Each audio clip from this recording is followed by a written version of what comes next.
I declare the ordinary council meeting of the 31st of October 2023 held in council chambers at level 2, 388 Hay Street, open at 5:32 p.m. Welcome and good evening to you all. On behalf of the City of Subiaco, I acknowledge the Whadjuk Noongar people as the traditional custodians of the area. Attendances, we've got all councillors present in person. All members of the executive leadership team available as needed. I've seen a leave of absence come in, a leave of absence request come in late this afternoon from Councillor Powell. I don't recall the dates. Councillor Powell, what were the dates you were seeking? The 8th of May to the 20th of May 2024 inclusive. A mover and a seconder for Councillor Powell's leave. Councillor De Vries and Councillor Burns. Okay, we can use the buttons to vote tonight because everyone's here in person. So I'll call the vote.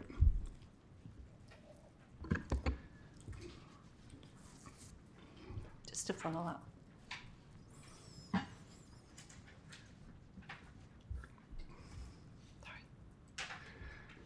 I can't see that you voted.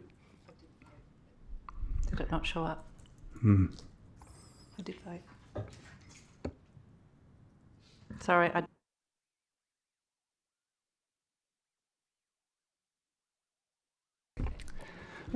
Okay, yep, the leave's approved unanimously. Thank you, everyone. Disclosure of interest. We've got one from Councillor Jones for item C11. Councillor Jones, did you want to read out your disclosure? It relates to item C11, the Daglish Tennis Club. I am a member of the Daglish Tennis Club. Thank you.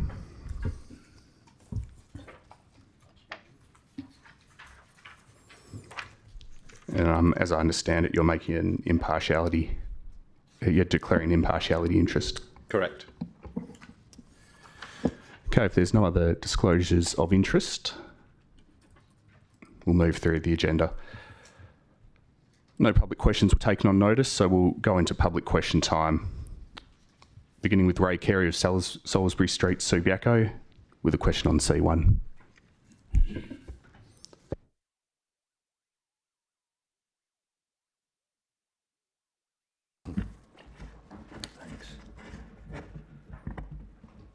So my question's in relation to attachment C1 of the draft attachments to the Ordinary Council meeting of the 31st of October 2023, and specifically attachment 1 being the development application plans dated 4th of October 2023. And my first question is, will the existing residents be assured by the Subiaco Council that any new developments will be sympathetic to the existing heritage streetscape in Salisbury Street?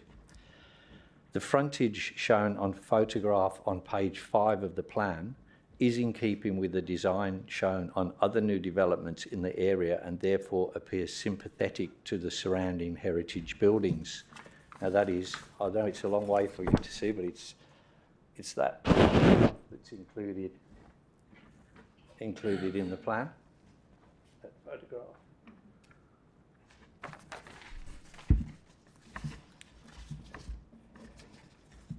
The front elevation diagram on page 7 of the plan depicts marked changes from the photograph shown on page 5 of the plan. This front elevation shows a prominent red brick feature covering part of the front elevation. This would be more appropriate to a modern urban environment and is out of place on a heritage street. There also appears to be a black beam and porthole added, with all of these features being inconsistent with the photograph. My question is, and there is the diagram that appears in the application plan with the red brick frontage.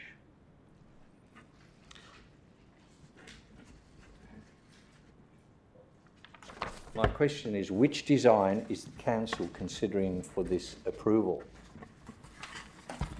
Should I move on to question 2? No, I'll give you an answer for the first question. Director of Development Services. Well, do you not want to answer it? The answers are together. Okay, we'll answer them together. Your second question, please. Okay.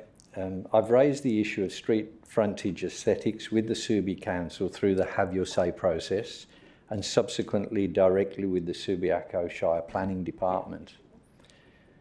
There is clearly a discrepancy in the frontage design depicted on the photograph versus the design on the front elevation diagram, and it's difficult to see how the diagram version could be construed as streetscape sympathetic.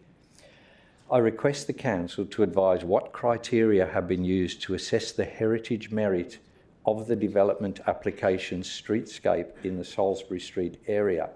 And secondly, would the Council defer to consider removing the red brick pillar from the plan? Thank you. Well, I'll answer your second question. An amendment to the officer recommendations been submitted by one of the councillors this evening, and whilst we'll discuss the detail in debate, I'd understand it would probably achieve what you were asking about the red brick right at the end there. But as to the substance of your questions 1 and 2, Director of Development Services, if you could answer the question. Thank you for the questions, and sorry for the confusion. The answer actually addresses both of the questions.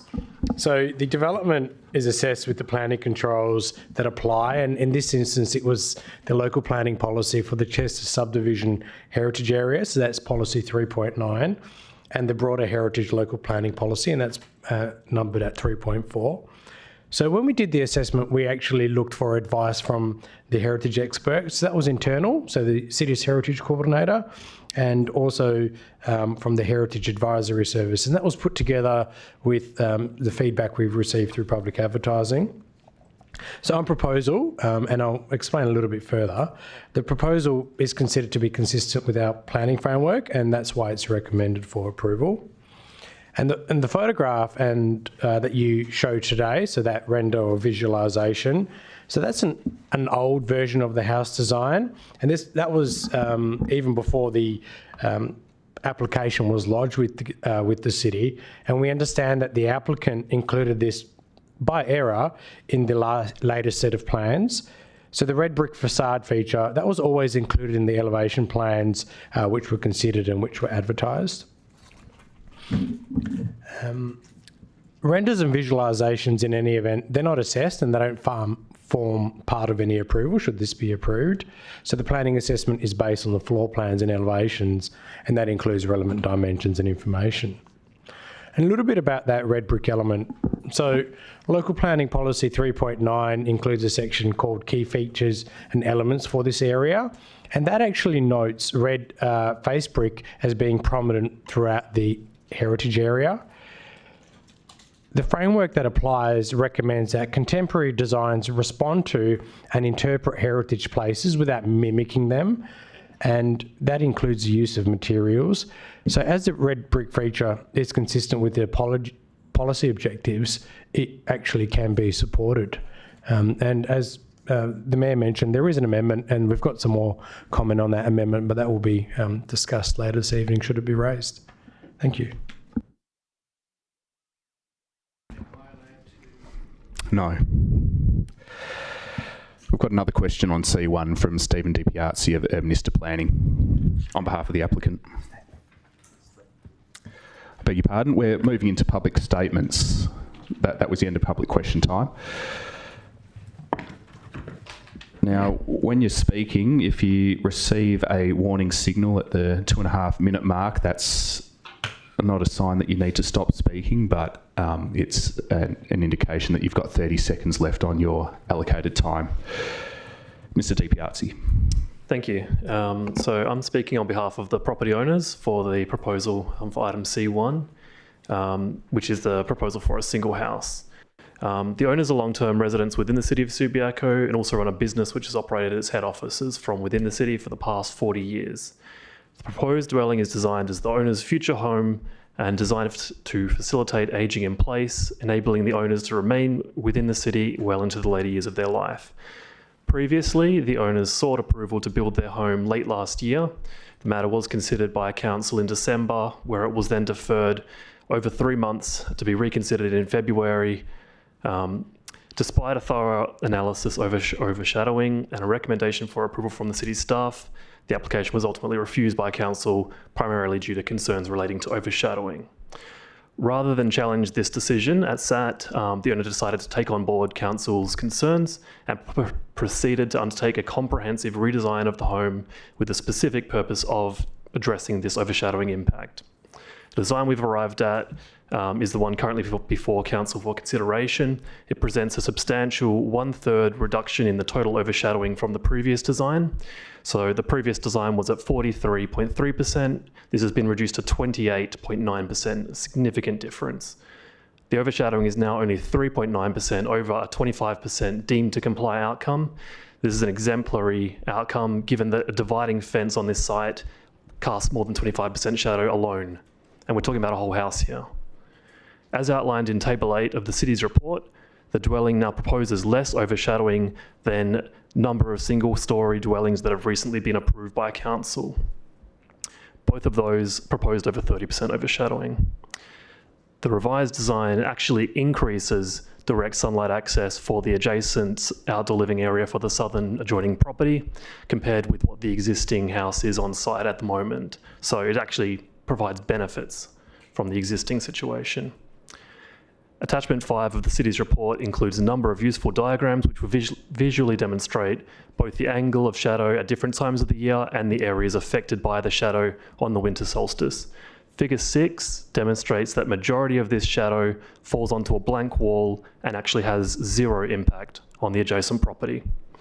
It should also be noted that these overshadowing diagrams are based on the winter solstice, which is a worst case scenario. Throughout the year, overshadowing is on average less than half of this, with shadows on the equinoxes being 57% shorter and on the summer solstice 89% shorter. Roughly half of the year, the dwelling's shadow won't even pass over the dividing fence.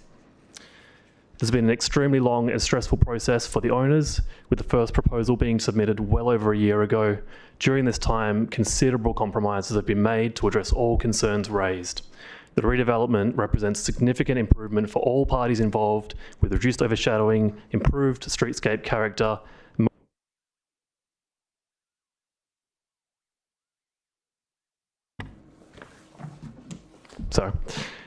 and most importantly, establishment of a new home for the owners. The city's assessment confirms that the design meets all objectives of the planning framework and should be approved. We now request council also support this proposal. Thank you. The next statement's from Domini Wright of Salisbury Street, Subiaco. Ms. Wright. Thank you. To the members of the council and community, on behalf of my mother and myself, I'd like to say to the owners of 49 Salisbury Street that we can sympathise that you would like a new house to be built and you'd like to live in Subi. Unfortunately, the house you're wanting to build is too large compared to the other properties within Salisbury Street. As you know, it's a charming heritage street with small, narrow lots, narrow pavements and verges. Many of the houses are small Edwardian single-storey cottages. The residents are proud of this street and wish to preserve its charm and protect its cottages. The rebuttal from the designer planner for the owners of this new property caused great dismay amongst many of us, as it was dismissive and did not properly address the issues raised by the residents of the street. Building a large basement is both a planning and a building issue. If the basement is approved, there needs to be caveats around the building of this basement because of the damage that may arise from the compacting of the soil and the closeness of the lots to this. For example, the damage that happened to the house in Salisbury Street, at the end of our street, with the building of a basement on the Heytesbury Road, Salisbury Street corner, and that house had a laneway between it. The other main issue is the height of the house does not meet the R codes for the planning in this area. Having such a tall building will greatly impact on the street as well as the neighbours. It will look totally out of proportion and will be visibly obliquely and to all of those that walk and drive down this street. The other main issue I would like to raise is how is council going to protect the properties that are currently in this street and those of us who back directly onto the laneways. Council has stated to us that they discourage trucks from using the laneways. However, I have evidence from the last year where our house and others have been damaged and not repaired by the owners due to trucks trying to enter the laneways and trying to turn into those laneways. How is our street going to be protected from these trucks and equipment used to knock down the current house and then those used to deliver the materials to build the new house? There is no extra parking available in this street for tradespeople to be there all day. Many of the houses, because the lots are so small, do not have off-street parking and therefore park their cars in the street. And this will have an impact on the residents, and has it been considered by the council? And lastly, there appears to be no compromise from the owners of 49 Salisbury Street for their plans to go forward, which is very disappointing. Thank you. Thank you.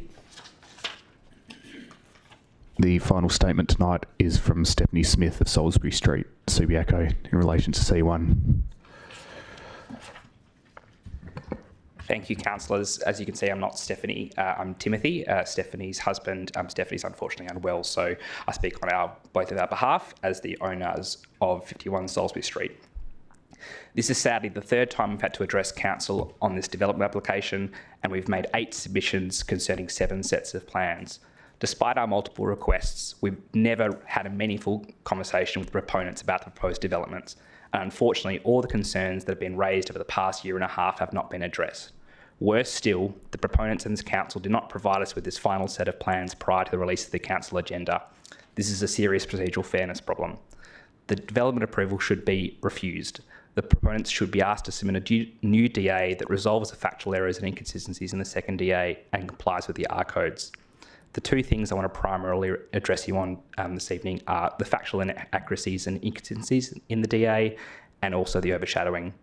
On the first problem, the facts relating to this overshadowing, the facts in the development application are internally inconsistent. By way of example, we've been given multiple different overshadowing figures across the 3 different proposals that have made up this DA, including in relation to the existing overshadowing of the current property.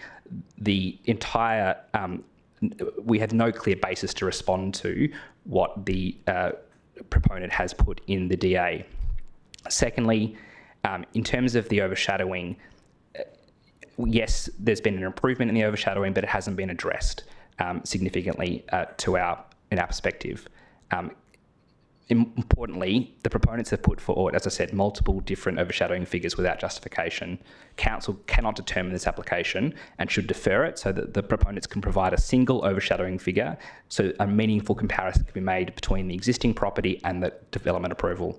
In any event, even if one of the several figures provided is correct, which we strongly refute, overshadowing in this locality should be kept at a minimum volume of 25. There's no capacity for us to mitigate the overshadowing given the proximity to the setback.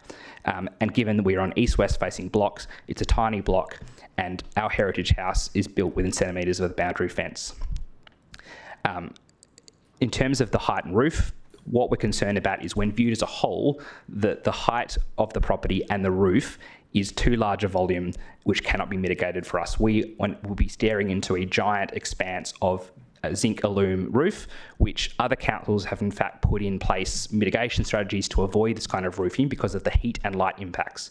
So in order to defeat the overshadowing problem, they've created an additional problem for us, which is we'll be staring at a giant expanse of steel roof. This could have been addressed had the proponents made the final floor a loft, as they have misleadingly labelled the upper floor. In fact, what Mr. they've Smith, done how much more do you have to go?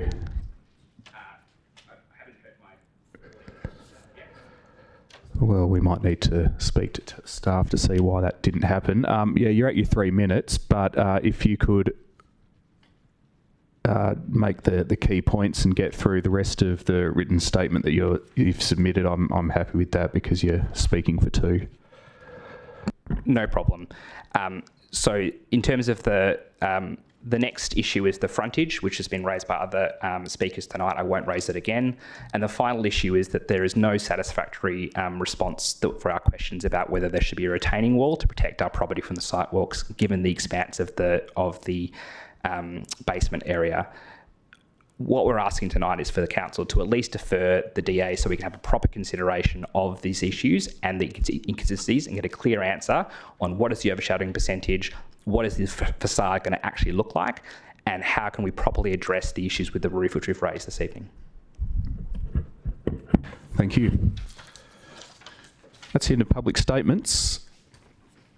There's no petitions or approved deputations this evening, so I'll ask councillors to confirm minutes of previous meetings. We've got a single set of meetings for the ordinary council meeting of 26 September 2023. Can I have a mover and a seconder to accept those minutes? Councillor Burns and Councillor White. I'll call the vote.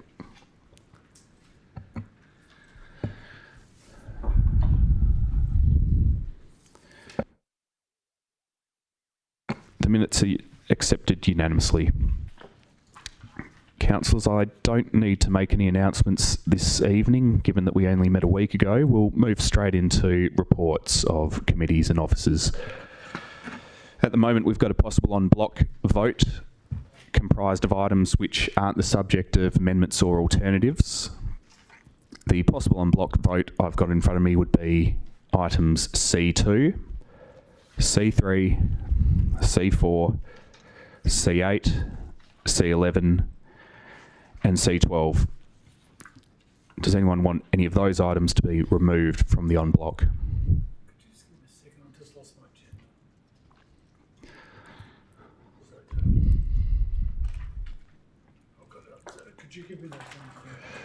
Yeah, it's as shown on the screen, but it's C2, C3, C4, C8, C11 and C12.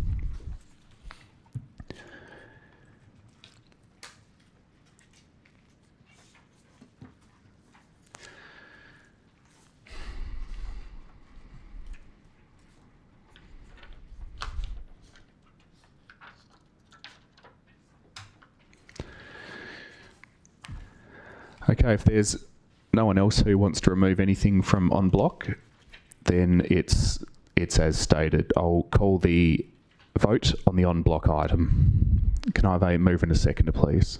Councillor Kosovich and Councillor De Vries. Now I'll call the vote.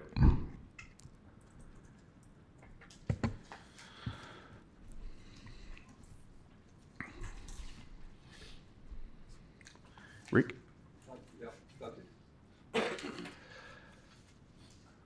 Okay.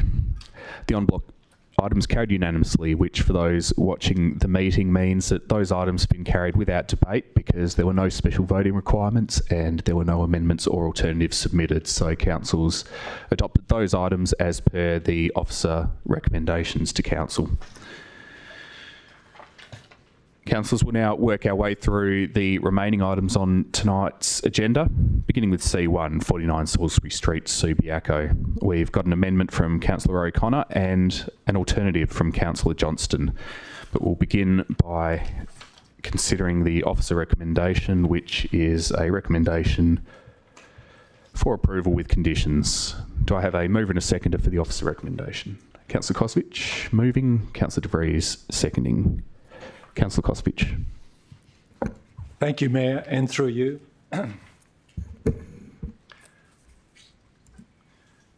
This officer recommendation for 49 Salisbury Street, Subiaco, has come to Council for assessment and consideration of approval for demolition of the existing dwelling and construction of a two-storey with basement single residence due to it being in a designated heritage area. The existing residence was built in 1945 and it replaced one of the first houses in the street and postdates the original period of development in the heritage area between 1900 and 1927. It was referred to the city's heritage services, who advised it is not consistent with the traditional character of the heritage streetscape and it makes no contribution to the heritage values of the area. The city's heritage services also advised that the demolition of the existing dwelling will have no adverse impact on the heritage area and is supported. They also advised that the proposed development's scale, bulk and height is considered sympathetic and will not impact the heritage values of the area. At the February OCM or Ordinary Council meeting this year, Council received another development application for this site, again for the demolition of the existing dwelling and construction of a two-storey with basement single residence, which lapsed. An alternative recommendation for refusal was submitted by then Councillor Jennings, primarily due to the 43.3% and 139 square metre overshadowing of on the southern adjoining property, that is 51 Salisbury Street, which was unanimously supported by Council. Tonight we are dealing with a notably different set of plans, which are again high quality design with the assessment pathway for discretion sought being design principle. This time, the overshadowing of the southern property, adjoining property, is 28.9% or 92.9 square metres, a vast improvement to say the least. The officer reports cites examples of where applications in Subiaco were approved with a greater degree of overshadowing, namely 60 Rupert Street, a single-storey dwelling with 31.9% overshadowing, approved in March 2022, and at 46 Salisbury Street, a single-storey dwelling with 30.7% overshadowing, approved in July 2018. Further, there is adequate access to sunlight throughout the year for the southern adjoining property's outdoor living area. Also, the neighbouring property's roof does have solar collectors which will not be impacted. The proposed residence also has adequate solar access both internally and in the outside living areas. Discretion's being sought under the design principle assessment pathways. The proposed lot boundary setbacks do not unduly impact the streetscape or the adjoining properties. Building bulk is mitigated by wall articulations and openings.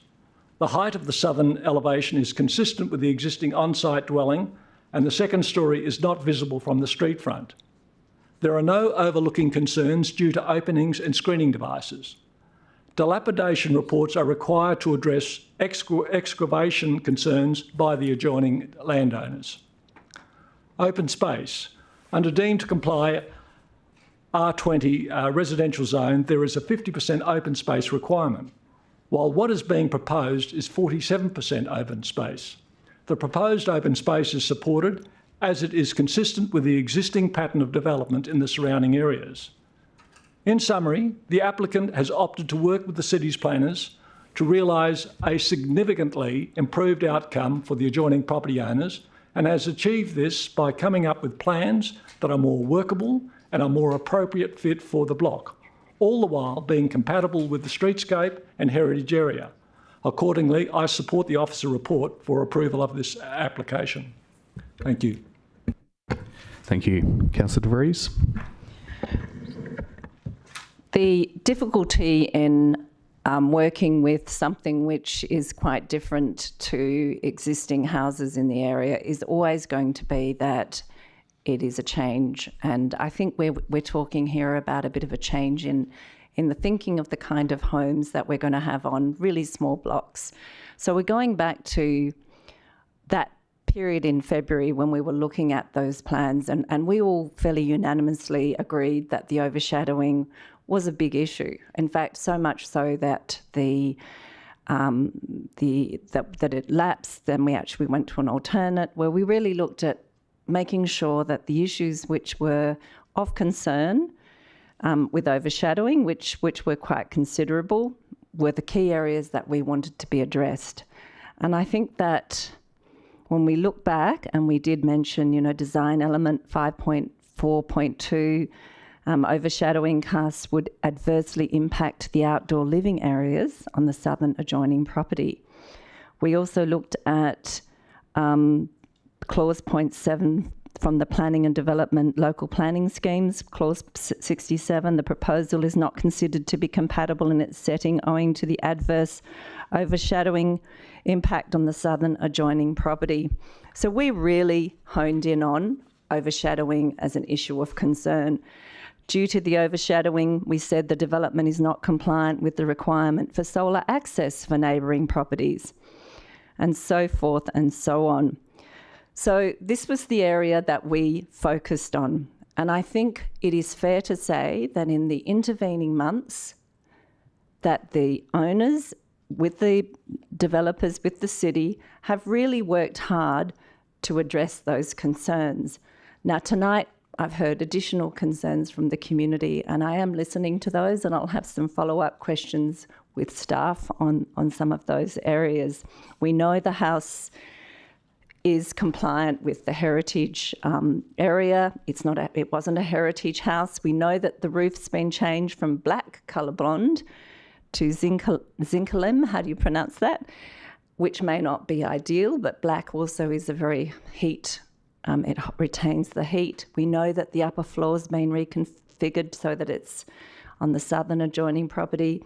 We know that the actual overshadowing's been reduced to 28.9%, which is a vast improvement, as Councillor Kosovich has said. I really do think in these situations we have to think greatly about the work that's being done to get an outcome that will satisfy the community but also satisfy the new homeowners. And of course, you know, it's a small block and they've tried to make it very sympathetic to the heritage area. But I have a feeling that it's not always going to be possible to 100% get the outcome that everybody wants. So, you know, there might be a little bit more of a amendment tonight that's been put forward by Councillor O'Connor, sorry, my apologies. And these smaller sort of amendments might sort of act to kind of finish this good work. But I actually feel that this is good work. It's good work because what we identified in February, and I think particularly I credit to Councillor Jennings and to Councillor Stroud for doing that, these are the areas we identified, and these areas have indeed been addressed quite successfully. And what I must say, and I applaud planners for working so closely here with the owners, this is a collaborative effort, and collaboration is so important in getting positive outcomes. The owners could have gone to SAT and they didn't. They could have got maybe more and they didn't. They're still trying to meet the needs of the community. I've got some follow-up questions which were important ones, which I will ask after this, but I am erring towards supporting this, perhaps with an amendment that might be put forward from the floor. But there's been advice from heritage coordinators in the city. There's been a lot of consultation. I just feel we cannot always get everything we want. And I'm hoping that we can get most of what we want, and the rest of it, I just guess we're going to have to learn to somehow or other live with each other, because we will be living side by side. So I'll listen to the rest of the debate. Thank you. Is there anyone who wants to speak against the officer recommendation at this point? Okay, we'll try an amendment then. We've had an amendment submitted by Councillor O'Connor. We will take it as read, as it was submitted ahead of time within the required timeframes. So, assuming Councillor O'Connor is going to move, I'll ask if there's a seconder for the amendment. Councillor Johnston. The new councillors are wasting no time. Councillor O'Connor, would you like to speak to your amendment? Thank you. I'd first of all like to acknowledge the owner's efforts to amend the application, and also that as a new councillor I'm coming in after a very long period of discussion and negotiation. Heritage areas are special places that the community wants and expects us to conserve and protect. So it's appropriate that development and change in those areas is considered particularly carefully. It's unfortunate that there was some confusing information in the latest application, and that render or interpretation of the building was not accurate, and that's led to some unfortunate anxiety. There's always a tension in a heritage area with a new development between not mimicking heritage features on the one hand, and also not being so obviously modern that a new development detracts from the cultural significance of an area, such as the one that we're dealing with here. I understand that the owner has had heritage advice on the design of this building, but I'm not convinced that the brick detailing on the facade meaningfully reflects or interprets the materiality of the traditional brick heritage of that heritage area.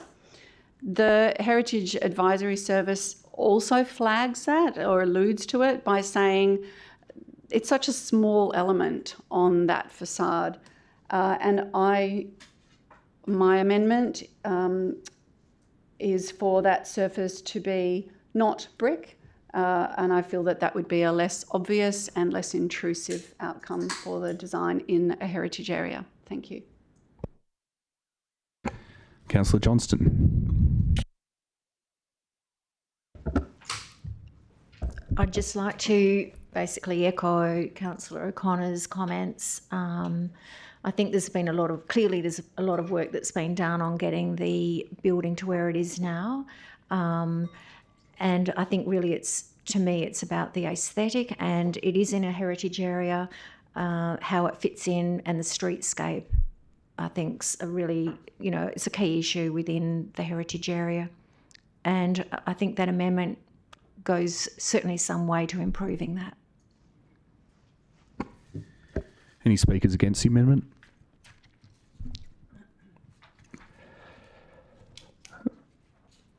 Okay, while you're thinking about it, I've got a couple of questions. I'll put them to Director Development Services and you can refer them if you like, Mr. Petrovski. The officer comment on the amendment says that the City's Heritage Advisory Service was ambivalent to the red brick feature wall. Ambivalent's not a word I often use in day-to-day conversation, but I understand it means to have two opposing feelings at the same time or to be uncertain about how you feel. Can I have confirmation of the city's position on the heritage value or otherwise of these red bricks? And did you in fact mean to use the word ambivalent, or might another word have been better? That's a great question. So in the attachments, the Heritage Advisory Services, from a personal perspective, I don't think I would bother bringing in such a small element of brick on the front elevation. But then it goes to say I'm happy with the design from a heritage perspective. So in that, and what we're trying to say is that sometimes in heritage areas you can try to reflect, some of the materials used, and it can be a subjective thing up to council. So if that red brick is there or if it's not there, we don't think it's going to have any negative impacts to the heritage area either way. And we've had a heritage professional from the city saying it might be a good thing to include, and a heritage advisory service saying might not bother with it, but I'm happy with it either way. So it really is a subjective call for council to make, and we're not too fussed either way because it doesn't really impact the heritage value of the area. So it was the right word, I think I explained. Just one more question. Do we know the applicant's position on the well, I know they want the red brick, but do we have any feel for what their position will be if we were to approve the development without the red brick? Thank you, and through you, Mayor, the applicants in the crowd shook their hand like this, so I'm guessing they're ambivalent as well, if I can use that word.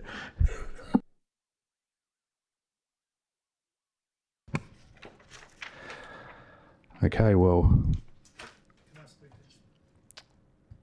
Yep. For or against the amendment? Okay. I'll just check that there's no speakers against the amendment at this point because we've had two speakers for. Okay, in that case, yeah. Councillor Burns. Thank you.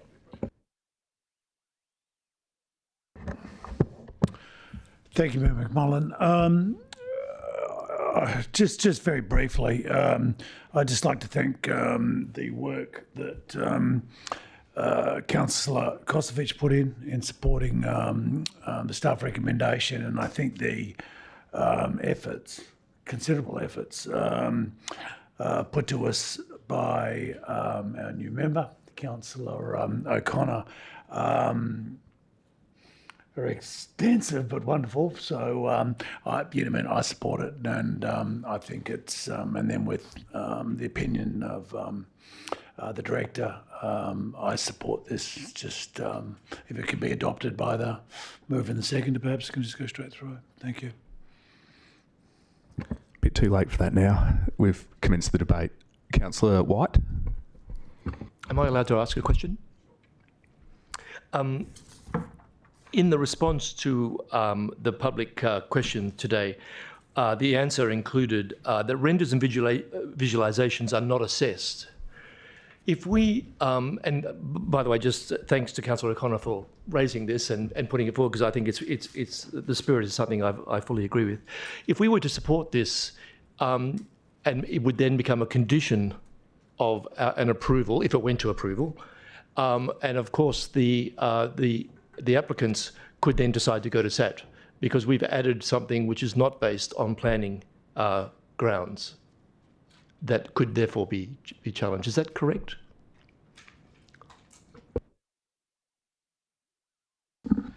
Thank you, and through you, Mayor. So if Council included a condition that the red brick be removed, yes, it is open for the applicant to challenge that at the tribunal. The indications are probably that's unlikely at this stage, and in any event, I think the city's position could be strong either way on that red brick, because it is a subjective thing, and in the end, heritage areas and local heritage areas are the decision of council, and it's based on their policies. So they could challenge it. It is based on planning, whichever way you go, because the planning policies for the area talk about materiality and red brick. I hope that answers your question. While you think about that, Councillor White. Oh, sorry. Yeah, sorry. I was thinking. You want to speak or further questions? Kind of. So when we're told that renders and visualizations are not assessed, I hear you now to be saying they are assessed. Thank you. Sorry, and to clarify, so the visualisation is the 3D image that was included on the plans. That's separate to the red brick and the render or the texture painting. So it's a 3D render, should be clear in that, not the render that you might use on the house.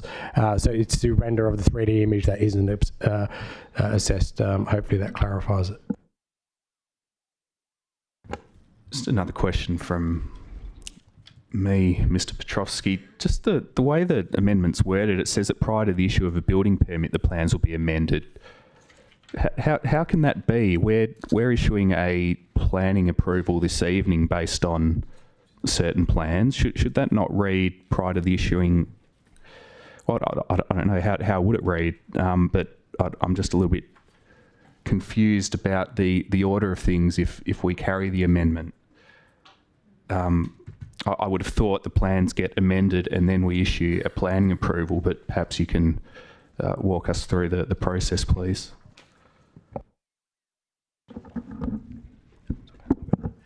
Thank you, and through you, Mayor. Given that it's a fairly minor change, it's pretty common, so things don't come back and go through the process to have that done through updated plans.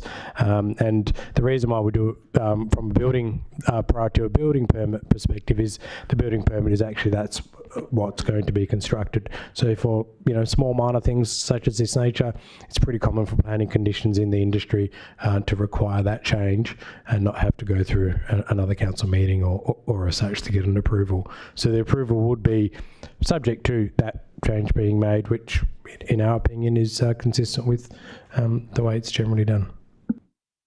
Great, thank you. Any other speakers to the amendment? Okay, you don't close on an amendment, so I'll call the vote. Have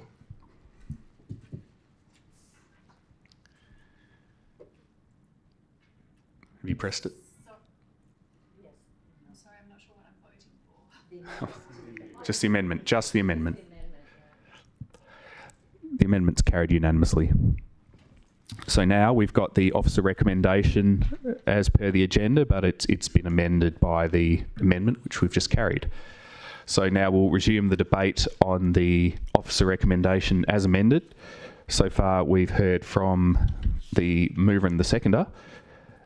I've asked if there were speakers against and there weren't, so I'll take speakers for or against the amended officer recommendation at this point. Councillor Powell. Yes, look, I'm not sure whether I'm speaking for or against, actually. Because, look, I agree with the neighbours that this is a big build. It's 4 bedrooms, 4 bathrooms, a basement, 2 stories on top. You've got a kitchen, scullery, etc. This is a big build on a small block, which has poor orientation. But really, I suppose more of the reason why I'm speaking is I'm very disappointed that according to the neighbours, that there's been no communication between the applicant and the neighbours. And it seems to me that quite often times when we end up with these situations, it is because there hasn't been proper communication between the two. However, I do take the point that this is a lot better than the previous plan that Council unanimously rejected. There's been some fairly good changes, actually, especially with the articulation, which is allowing more light, I think, into the neighbouring living area and a window there. Look, there have been other tweaks that have certainly reduced the overshadowing. It's still, though, a very big building, and that's really that's why I'm not sure. You know, is it still too big, or have we got as close as we're going to get? So yes, thank you. That's my point.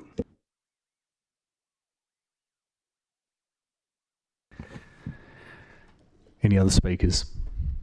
Councillor White. Yeah. I'm sympathetic with what Councillor Powell was just saying. I certainly recognise and acknowledge the modifications that have been made and appreciate the efforts to make these changes.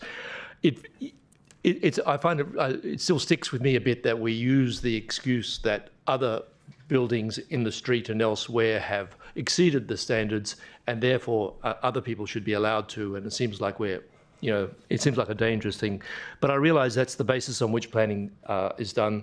And decisions like this are made. I'm concerned that it's too big and too bulky, but I can't see a way not to support it, to be honest, because my fear is if we were to defer it, as has been suggested, then it would very likely go to SAT, given what's happened in the past. And if we were not to knock it back, it would likely do that. And I can't see it getting past that. So, whilst I'm often happy to let something be dealt with at SAT, because it's not something that we shouldn't ignore, or rather, I'm not terribly keen on always avoiding SAT. I just find I'm probably going to be reluctantly voting in favour of the recommendation, because I just can't see planning grounds on which I could refuse it at this point. Any other speakers? Councillor Johnston. I would just like to make a comment around the timing of this. Obviously, we've had new council, 3 of us come in just in the matter of a week actually, and because of that, it's meant that we haven't had an agenda briefing meeting, which I think puts us at a significant disadvantage to consider this. And I guess my question is around, is there any risk to the council in the due diligence, that sort of thing, that we haven't had that agenda meeting and haven't been able to perhaps ask questions in that forum? Because certainly it is a significant building, and it is in a heritage area. And I understand there's been a lot of changes. It's been a long process. It's better than it was, but it's going to be there for decades once we approve it.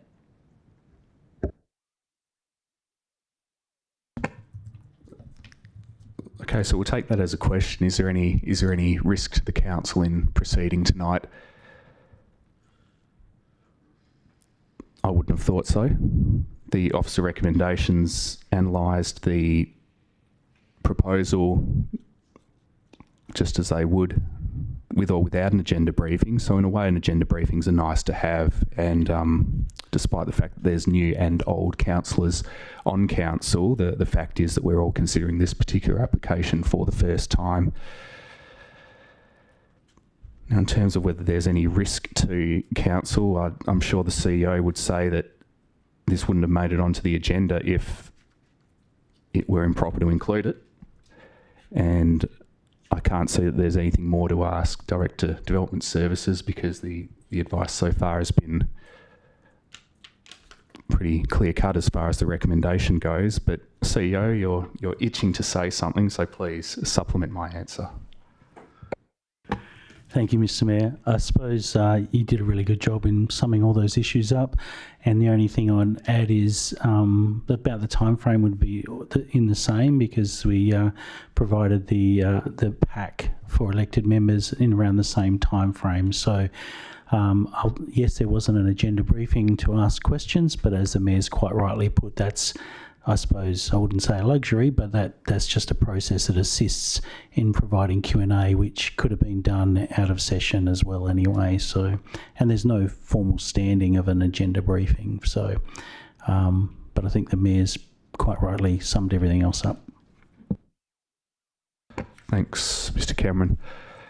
A more fulsome answer by me might have observed that there has been questions asked out of session, and they've been answered verbally and by email, if I'm not mistaken. So there certainly has been questions prior to tonight. Did you want to speak against the officer recommendation? No. Okay. Does anyone else wish to speak?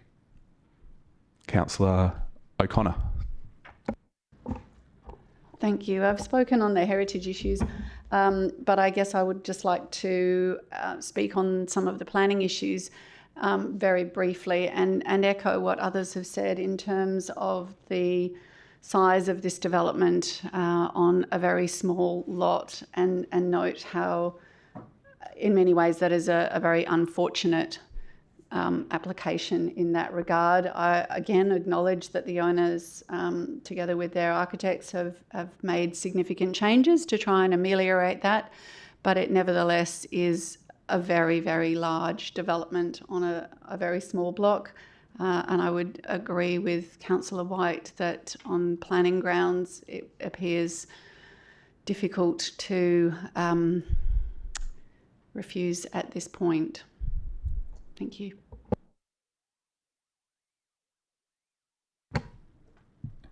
Any other speakers? If not, I'll ask Councillor Kosovic to close. Thank you, Mayor. I'd just thank everyone for the debate tonight. This is an important application, has been well debated. I particularly would like to thank our new councillors for their input.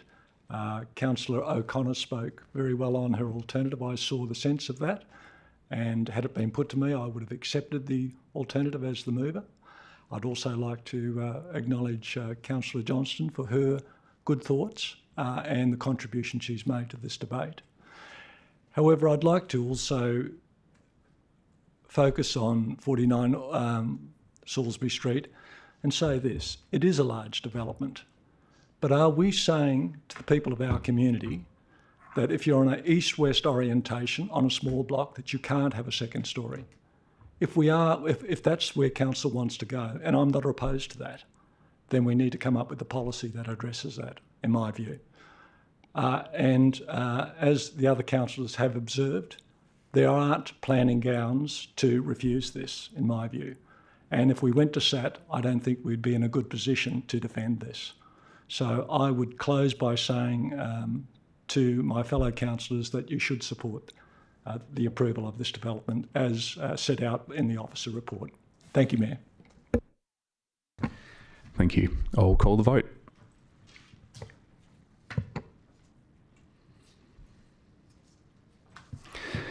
The item's carried unanimously. What that means is that we don't get to Councillor Johnston's alternative, which would have been for a deferral. Items C2 to C4 were carried on blocks. So, councillors, that brings us to some nominations we've got nominations to external bodies and committees to take care of tonight. Thank you to those members of the public gallery who are leaving for joining us this evening.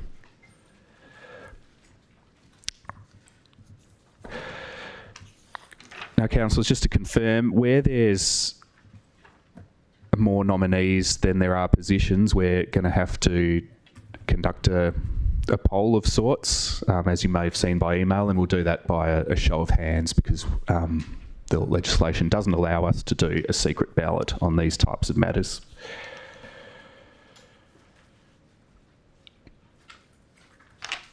So C5 is for the for the Metro Inner North Joint Development Assessment Panel. So far, we've had exactly the number of nominations we need. Councillor Jones and Councillor O'Connor nominating as members of the JDAP, and Councillors White and Powell nominating as alternate or deputy members. So what that means is that we can plug those names into the resolution and debate it if necessary, but I'll ask for a mover and a seconder for the officer recommendation, which will now read as shown on the screens with those four names inserted. So I'll mover and a seconder for the recommendation. Councillor Burns moving, and Councillor Jones seconding. Just if you could give me a show of hands of whether anyone wants to speak for or against this, or whether we can put it straight through to a vote. Okay, we'll skip the debate on this one, and I'll call the vote.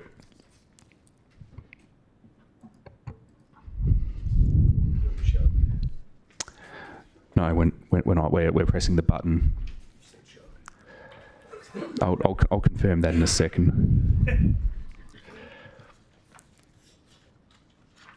Okay, so that's carried unanimously. We'll do a show of hands to identify the people whose names are going to be inserted in the blanks, but once that's done, then we'll be voting on these in the usual way.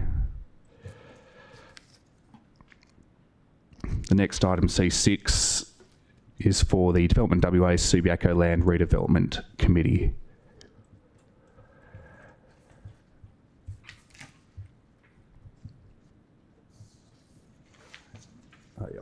Okay, we need 3 nominees, and we've got 3.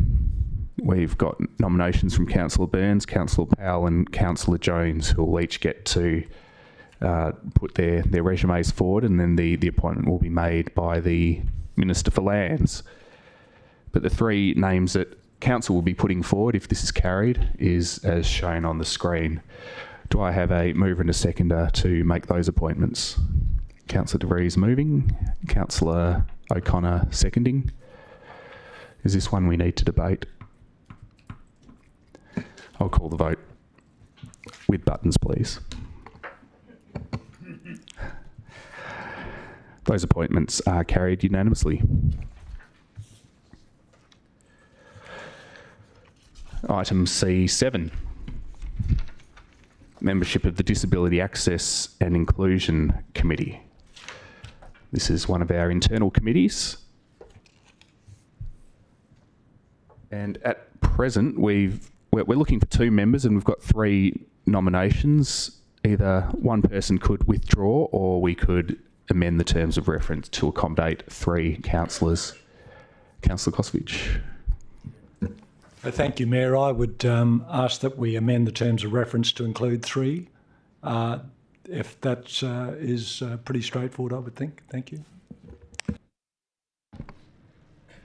Okay, well, as it happens, we don't need to amend the terms of reference. That, what I said was incorrect. We can take up to 3 elected members. So I take it that there was a minimum of 2, but we can accommodate 3. So in that case, we've got 3 names. Councillor White. Just a quick question. In terms of process, at no point you asked for any further nominations for any of these positions. So those are closed off. Is that correct?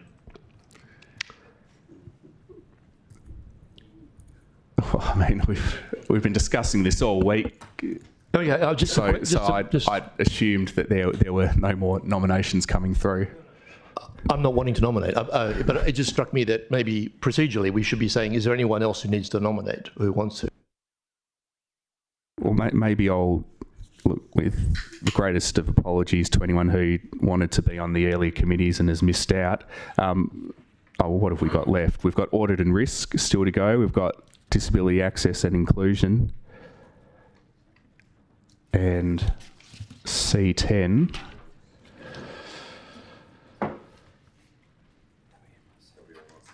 Welga, WMRC and the Western Regional Road Group. Is there anyone who hasn't put their name forward in the correspondence so far who wanted to nominate at late notice this evening? Pays to ask. Thank you, Councillor White. There aren't any holes left, are there, that need to be filled? Yeah, I think Central Zone is looking for Central Zone. I think it's looking for someone. Yeah, Walga Central Zone's struggling a little bit. We need 2 members and 2 deputies, and so far we've got 1 member nominating. How often do they meet? Once a month. Once a month, apparently. You can be our Walga representative. Well, I'm trying to be supportive, yes. Okay. I can always resign or be thrown. I'll just do this now because we're talking about it. A question for staff: what do we do if there's no alternate for those 2 positions? I suppose Councillors O'Connor and Burns just have to go to all the meetings. Oh, thanks. After the fact.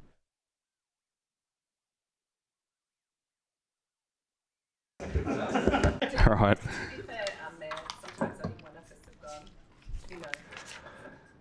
Okay. Well, let's get back into it. We were talking about Dake. We need 3 names. We've got 3 names.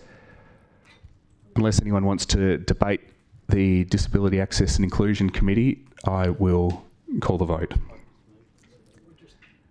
Was there a mover and a seconder? No, we haven't. We've filled the names, but we haven't voted yet. Councillor Burns moving. Councillor Kosovich seconding. So I'll call the vote on Dake.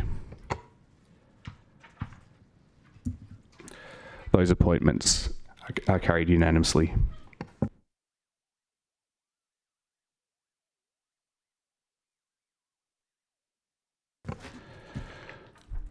Okay, for some reason C8 was a tender which was carried on block. So we'll go to C9 now. Membership of the Audit and Risk Committee.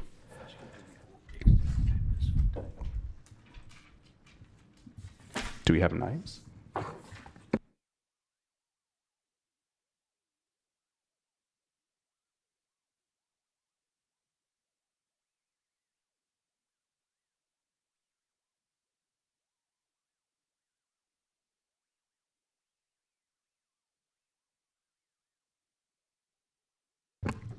So I've been advised that we also need to make external appointments to Dake, and those names are in the confidential agenda. Was it agenda or attachments? Confidential additional information. That was carried. Okay. No, they did the whole thing. It was on the screen. Oh, it was on the screen? It was on the screen. We already had it on the screen and we carried the whole resolution. Yeah. Okay, so just making people aware that we did that. Okay.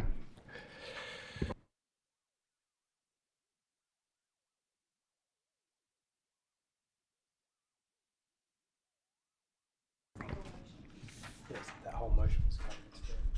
Yeah. Right. Okay, we'll move on to audit and risk. We need three members of audit and risk. We've got 3 names. Those are myself, Councillor Jones and Councillor White. We don't need any alternates or deputies. So I'll ask for a mover and a seconder to carry the recommendation shown on the screen.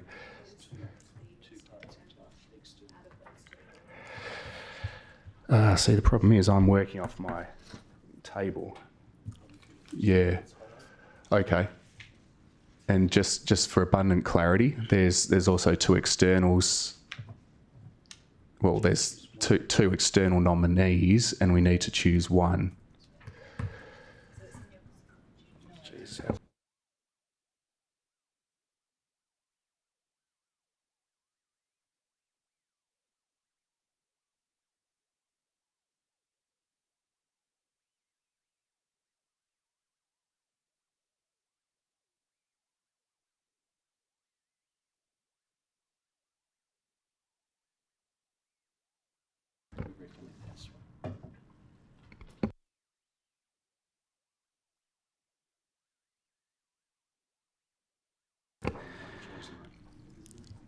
So, just to confirm, there's 3 internals that have nominated. We've got to appoint 1 external. The officer recommendation, and I'm just thinking through whether I say this or not, but the officer recommendation is for Aswin Kumar as the external party. So I'll ask for a mover and a seconder for those appointments. Councillor Kosovich and Councillor Burns. I'll call the vote.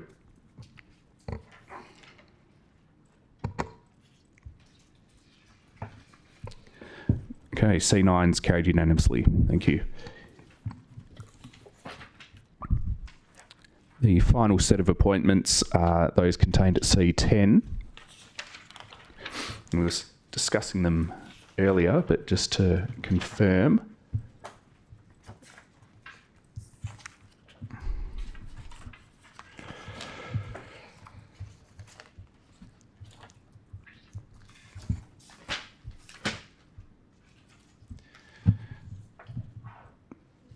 We're making appointments to the Wolga.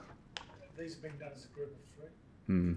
Well, we'll probably vote one at a time. Can I pose a question before we do? Hang on, I'll just get all the names down, and then we'll take questions. So for the Wolga Central Zone, as discussed earlier, the proposed delegates will be Councillors O'Connor and Councillor Burns. For the Western Metropolitan Regional Council, we need 1 member and 1 deputy, and we're 1 member over, so we'll have to do a vote by show of hands for that. And for the Metropolitan Regional Road Group Central Sub Group, we need 1 member and 1 deputy, and we've got exactly the right number with Councillors Kosovich and Johnston nominating as member and deputy respectively. So at present, we will need to be having a vote by show of hands on who to appoint as the member for the Western Metropolitan Regional Council. Before we do that, Councillor Burns, you had a question.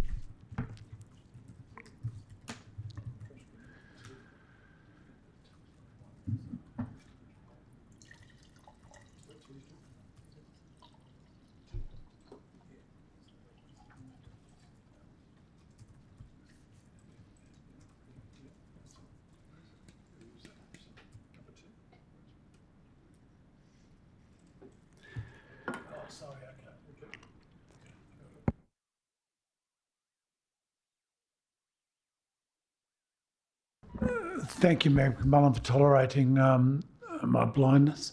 So we're going to have a vote in point 2 out of 2 candidates, because we're only seeking 1, and we have Councillor De Veris and Councillor Powell, correct? And the deputy and a single deputy. My question is this: look, I'm just seeking a little clarity, if you don't mind, and bear with me, and if you don't want to provide it, by all means don't. But I don't get. Okay, I don't like using this word about myself, but I'll say a tad confused as opposed to confused. We've got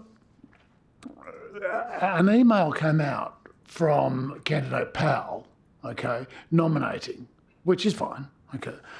However, he places into the email that references to Verge Valley and talks about a divisive debate, and he's addressing councillors that weren't with us at the time, that there's a divisive debate, and he uses the word led by Councillor De Vries.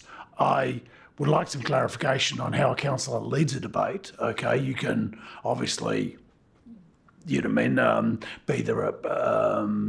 you can propose it and find a seconder. I don't know how you lead one. So that that concerns me in its use. The fact that it's divisive, I think. Also, I'd like some clarification on, because I think it's irrelevant, because anything that where there's a split vote, I wouldn't call it divisive, because at the end of the day, once the vote goes through, and again, I'm seeking clarification, I'm not making statements, once it's done, then we all support it. That's one of our roles. Even if we don't like something, but if it's carried, we support it. But where I'm really seeking is, I don't understand the fidelity here of the position in this role. Are we sending somebody that, like Development WA, once you go there, you become part of Development WA, but it seems like there's overlying there, and I'm sorry if I'm being offensive to Councillor Powell, but I read it, and perhaps I'm not reading it correctly, but intimates that wounds need to be healed or something after Verge Valley, because the CEO of the WMRC is wholly, objectionable to the fact that we didn't support, Verge Valley. Well, I'm sorry if we didn't support Verge Valley. That was what the majority of us said. Anyway, I think you know where I'm going, and I'd just like to know how should I be thinking in voting when I make a decision on this, because I actually don't know how to be looking at this matter, and I don't know if other councillors don't, but I certainly don't. I'll leave it to you. Thank you. Okay, I don't think we need to comment on the email that's triggered this question, but when you got to it, I think the question was fair enough, and it's one of fidelity, and I think you're trying to understand the duties of a councillor of the City of Subiaco and how that interacts with the duties of that same person when they're sitting on the WMRC. It's not altogether that different to the role one plays on JDAP or sitting on one of Development WA's committees as I see it, but I'd suggest whoever gets this appointment would need to satisfy duties as a councillor of the city and also duties as a councillor of the WMRC.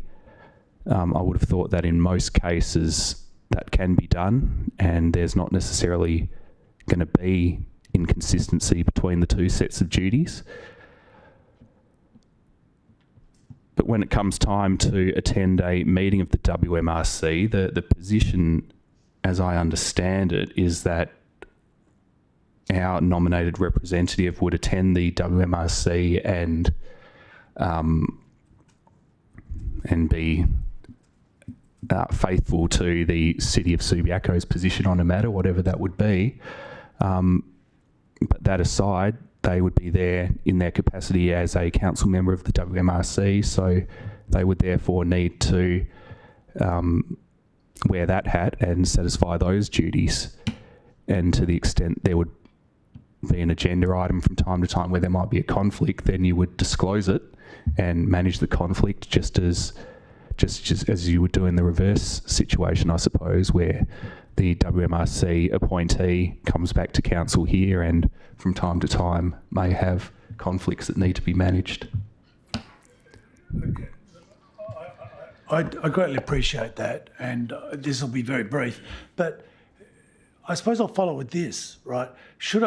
I'm concerned, right, because the suggestion is that we have fences to mend because we were anti-Verge Valley and they like it. So it was a 4-5 vote And arguably, it seems presented that we should be sending somebody that likes Verge Valet because the WMRC likes Verge Valet, so we shouldn't be sending somebody that actually didn't. But the council didn't do that. The 5 people that voted, and some of them aren't in this room, against our 2-year trial of Verge Valet, right?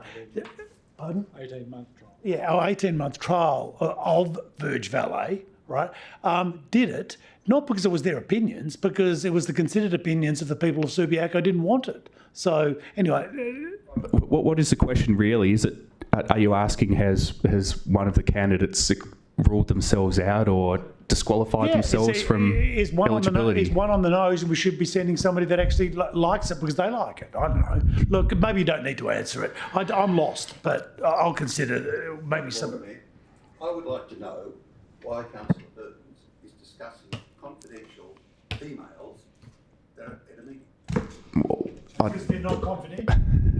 He's asking about matters relevant to a vote which he's going to be asked to cast. So that would be the reason he's discussing emails in a meeting. So is there no confidentiality then to the EMC? That's the question. Well, I mean, you're the author of the email. Did you intend for it to be confidential? And if so, did you label it confidential? No, I just thought emails on the EMC were confidential. I thought that was the whole purpose, that it was elected members' communication.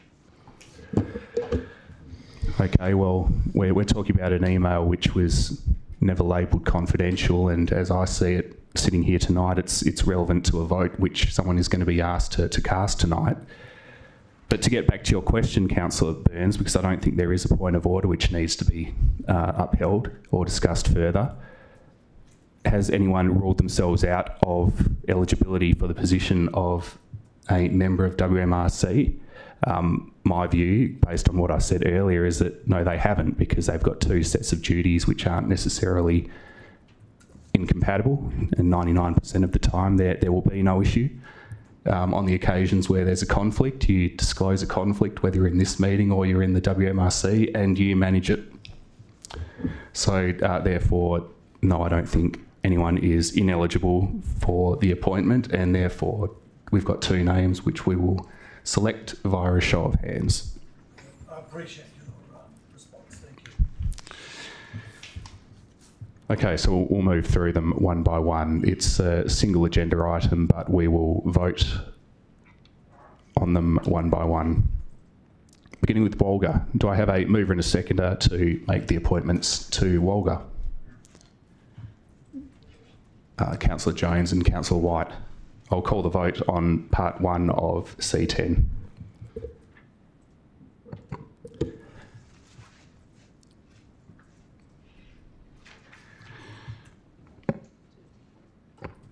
Those appointments are carried unanimously. Now, by a show of hands, we've got to vote for our appointee to the WMRC.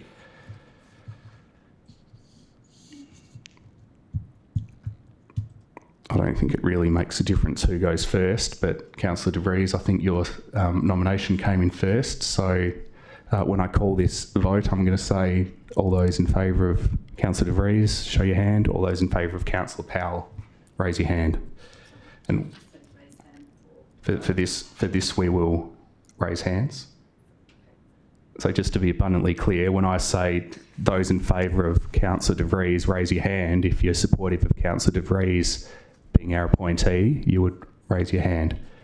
And whoever's name elicits the most hands will be the name that gets entered into the resolution this evening.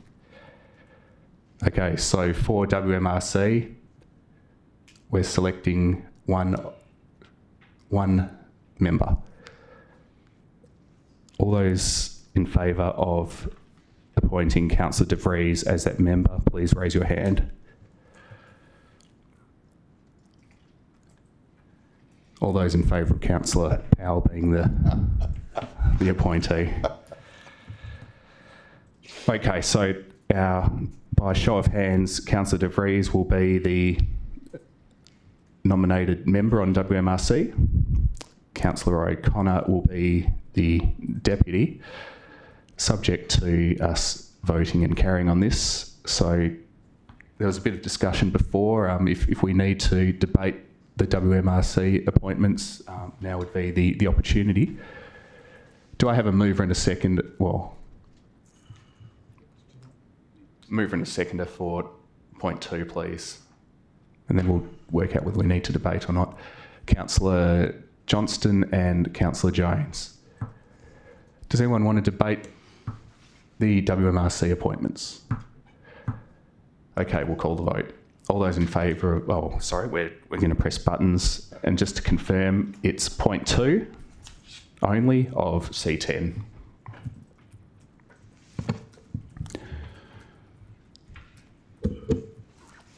Those appointments are carried unanimously. Thank you, everyone. The final external appointment we need to vote on is the Metropolitan Regional Road Group, Central Subgroup.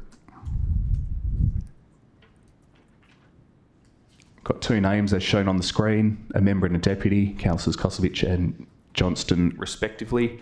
Can I have a mover and a seconder for point 3 of item C10? Councillor O'Connor and Councillor White.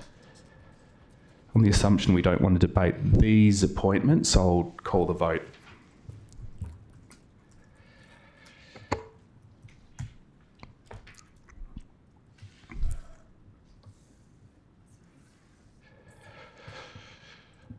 Point 3 of C10 is carried unanimously.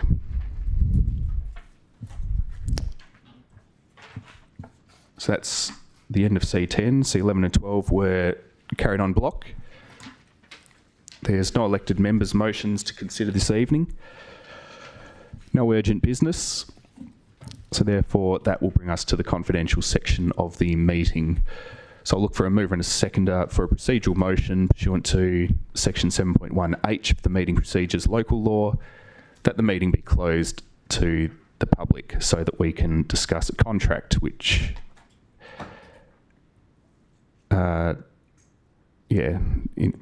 so we can discuss a contract which we may or may not enter into. Can I have a mover and a seconder for the procedural motion, please? Councillor Kosovic and Councillor O'Connor. I'll call the vote on the procedural motion.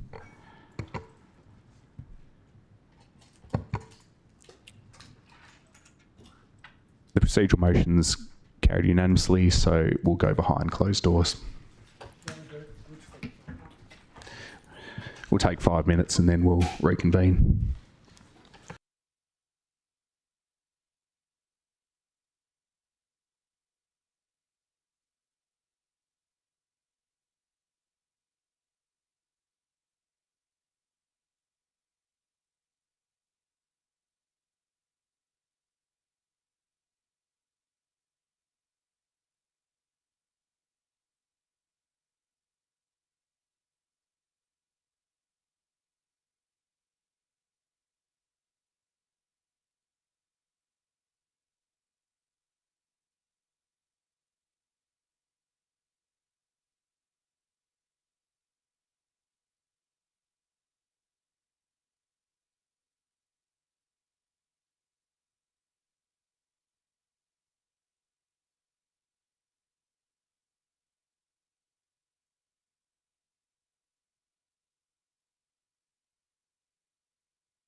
Okay, for the record, behind closed doors, councils carried 2 resolutions. On item 13.1, it was resolved as follows. Point 1, that the property located at ground floor 9 Bishop Street, Jolimont, WA, is leased to Mount Sinai Hospital Proprietary Limited or its nominee to the satisfaction of the CEO, consistent with the terms contained in this report and otherwise on terms acceptable to the city. And point 2, the Chief Executive Officer is authorised to execute any documents, deeds and agreements necessary to give effect to this resolution. And on 13.2, Council resolved that firstly, the property located at Unit 123 Bishop Street, Jolimont, WA is leased to Ginger Bee Proprietary Limited, consistent with the terms contained in this report and otherwise on terms acceptable to the city. And secondly, the Chief Executive Officer is authorised to execute any documents, deeds and agreements necessary to give effect to this resolution. Councillors, there's no more business on tonight's agenda. Therefore, I declare the City of Subiaco Ordinary Council meeting of the 31st of October 2023 closed at 7:10 p.m.